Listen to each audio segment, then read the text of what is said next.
नमस्कार दोस्तों, आज हम गणेश्वर सभ्यता के बारे में पढ़ेंगे।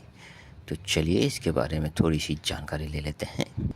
गणेश्वर सभ्यता सीकर जिले के नीम का थाना नामक स्थान पर स्थित है दोस्तों। यहाँ से होकर कांतली नाम की नदी बहती है दोस्तों। यह एक आंतरिक प्रवाह की नदी है। यह नदी सीकर जिले में 100 किलोमीटर लंबी बहती है दोस्तों। तो चलिए जानते हैं गणेश्वर सभ्यता के बारे में। गणेश्वर की जो सभ्यता है उसकी खोज सबसे पहले रतन चंद्र अग्रवाल ने की थी और दोस्तों ये खोज उन्होंने 1972 में की थी। 1972 में खोज करने के बाद में 1977 से लेकर 1978 तक यहाँ पर फिर उन्होंने उत्खनन कार्य शुरू किया।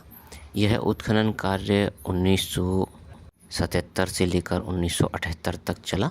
गणेश्वर सभ्यता से जो भी चीज़ें प्राप्त हुई हैं दोस्तों, वो सभी तांबे की चीज़ें प्राप्त हुई हैं।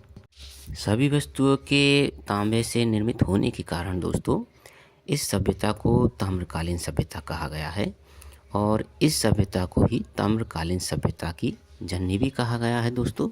यह सभ्यता लगभग 2800 ईस्वी पूर्व की सभ्यता मानी जाती है दोस्तों। यहाँ से जो चीज़ें प्राप्त हुई हैं उन उपकरणों में जो बाणाग्र है, बाणाग्र बाण का जो आगे का हिस्सा होता है वह तांबे का बना हुआ प्राप्त हुआ है।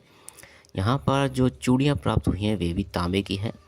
तांबे से बने फरसे, तांबे से बने कुल्हाड़े और जो सबसे ज़रूरी चीज़ यहाँ पर प्राप्त हुई है वो है मछली पकड़ने का कांटा। यह भी तांबे का प्राप्त हुआ है दोस्तों।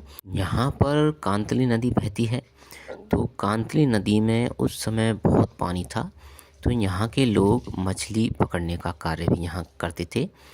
तो इससे ये पता चलता है कि यहाँ के लोग शाकाहारी भी थे और मांसाहारी भी थे। इसके अलावा दोस्तों यहाँ से तीर, भाले, सुइयाँ ये सभी तांबे की चीज़ें प्राप्त हुई हैं।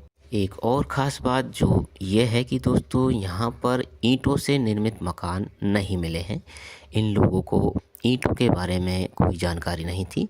यहाँ पर जितने भी मकान पाए गए हैं वो सभी मकान पत्थरों से निर्मित पाए गए हैं दोस्तों। यहाँ पर लगभग 6 प्रकार के मृत भांड पाए गए हैं और ये सभी मृत भांड यहाँ पर जो पाए गए हैं उन्हें कपिशवर्णी मृत भांड कहा गया है।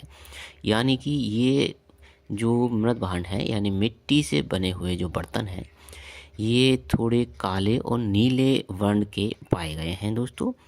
इस सभ्यता को पुरातत्व का पुष्कर भी कहा जाता है दोस्तों। यहाँ पर जो भी औजार वस्तुएं जो तांबे से बनी हुई हैं वे सभी वस्तुएं 99% शुद्ध तांबे से बनी हुई पाई गई हैं दोस्तों। इस तरह से हम कह सकते हैं कि जो गणेश्वर सभ्यता है वो कुल मिलाकर ताम्र सभ्यता कहलाई जाती है दोस्तों। तो ये थी दोस्तों ताम्रकालीन सभ्यता गणेश्वर की बात। तो हमारे वीडियो देखते रहिए, हमारे चैनल को सब्सक्राइब कीजिए और हमें लाइक कीजिए दोस्तों। बहुत बहुत धन्यवाद।